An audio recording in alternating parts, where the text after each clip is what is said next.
नमस्कार बंधुरा आमी Priyanka welcome back to my channel. बंधुरा आज के मैं बानिए देखाबो बहु एक पुरानो एक रेसिपि। तो ये रेसिपिटा किन्तु आमी छोटोबेलाय खूब बानिए खेताम। तो एटा किन्तु पुरानो बोलते एटा 25 बछर आगेर एक रेसिपि, 25 बछर बोलते पारेन।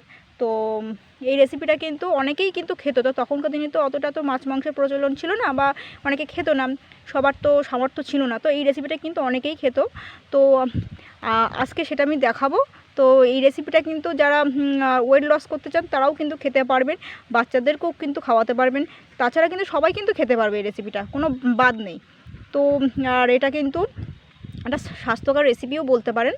তো এই রেসিপিটা বানানোর জন্য কিন্তু আমি এখানে একটা গাজর নিয়েছি, আর হচ্ছে শীতের যা সবজি লাগে, তো গাজর নিয়েছি, একটা বিট নিয়েছি, আর শশা নিয়েছি, আর এখানে ধনেপাতা নিয়েছি, আর হচ্ছে কাঁচা লঙ্কা নিয়েছি, দুটো পেঁয়াজ নিয়েছি। তো এই ছোটো পেঁয়াজের পরিবর্তে আপনারা একটা বড় পেঁয়াজও নিতে পারেন, একটু বড় সাইজের। আর দুখানা টমেটো নিয়েছি, শশা, আর এখানে একটা নিয়েছি পাতিলেবু। তো এইগুলো কিন্তু মেন জিনিস, এইগুলোই কিন্তু আপনাকে নিতে হবে। তো এই আগেকার দিনে কিন্তু আমরা মেয়েরা মিলে যখন ছোট ছিলাম তখন এইসব কিন্তু খেতাম, বানিয়ে খুব খেতাম। দুপুরবেলা খাওয়া দাওয়ার পরে এটা আমি খেতাম, আমি বলুন আর আমার বন্ধুবান্ধব যারা ছিল তারা এই রেসিপিটা কিন্তু খেতাম। অনেকেও খেতো এই জিনিসটা, যারা জানতো তো তারা এটা জানবে এই রেসিপিটা সম্পর্কে।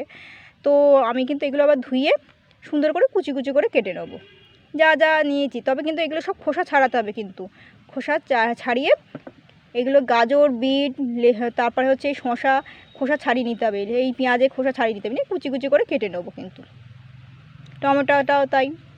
আর লেবুটা যেরকম এক চিড়, এখান থেকে আমি আমার পুরোটা তো লাগবে না, তো আমি এটা এক চিড় কেটে নেবো।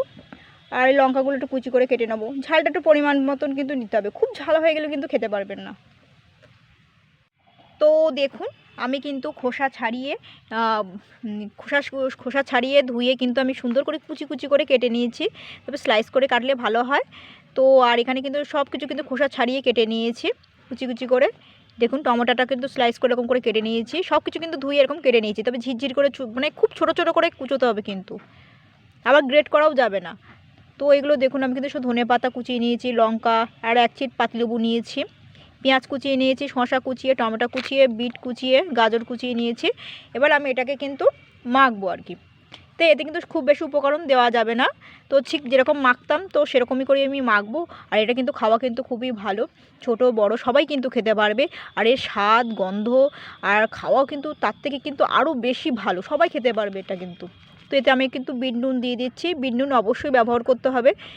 অনেকে আছে আবার হাই প্রেশারের যারা রুগী, তারা কিন্তু কখনোই এই এমনি নুন খেতে পারবে না, তো বিট নুনটা দিলে ভালো হয়। আর বিট নুন কিন্তু হজমের কাজ করে, শশা হজমের কাজ করে, পাতিলেবু কিন্তু হজমের কাজ করে, আর লিভার ভালো রাখে। আর গাজরটাও কিন্তু মুখের স্কিন ভালো রাখে। বিট খেলে কিন্তু শরীরের রক্ত হয়। আর পেঁয়াজটা কিন্তু খুবই অল্প দেবেন, আর ধনেপাতাটাও অল্প দেবেন, বেশি হয়ে গেলে কিন্তু খেতে পারবেন না, কিন্তু মানে ধনেপাতা বেশি গন্ধ হয়ে গেলে খেতে পারবেন না। আর লঙ্কা কিন্তু আমি একটাই কুচিয়ে নিয়েছি, আর এখানে আমি শশাটা কুচিয়ে নিয়েছি।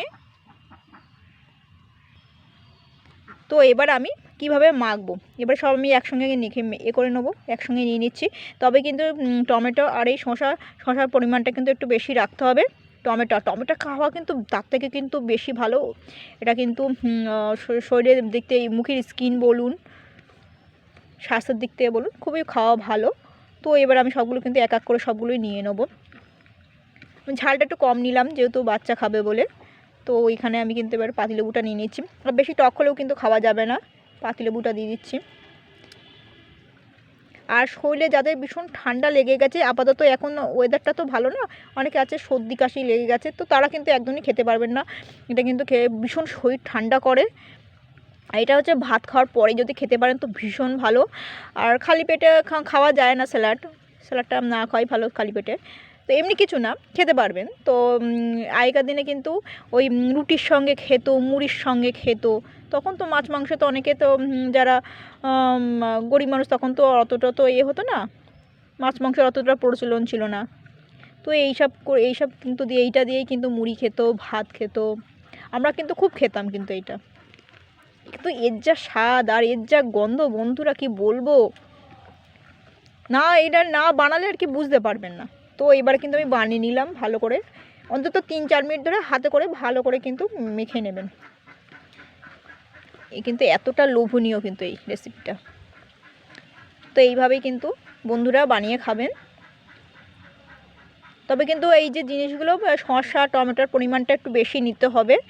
আর পেঁয়াজ কিন্তু খুবই সামান্য নেবেন, ধনেপাতাটাও কিন্তু খুবই সামান্য নেবেন, লঙ্কাটা একটু সামান্য নেবেন, আর বিট গাজরটা বেশি করে নিতে হবে কিন্তু, ঠিক আছে। তো বন্ধুরা এইভাবে ট্রাই করবেন। স্যালাড কিন্তু এটা এক ধরনের, বহু পুরাতন একটা স্যালাড।